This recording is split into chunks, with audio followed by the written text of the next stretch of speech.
சம்ஹார நேரத்தில சமுத்திரம் பின்வாங்கும் சந்தோஷ திருநாளில் நல்லருளை தாரும் ஐயா முருகன் என்று முழங்குது என் மனசு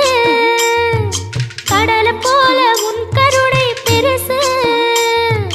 உப்பு காத்து ஊத காத்து சுத்தும் கடலு கரைய பார்த்து சத்தியமா கோயில் கொண்ட சுபையா எங்க குப்பத்துக்கு குலவிளக்கு நீ ஐயா திருச்செந்தூர் ஆண்டவனே வேல் முருகா தினம் உனக்கு நன்றி சொல்வோம் மால் மருகா திருவடியில் தவம் இருப்போம் திருமுருகா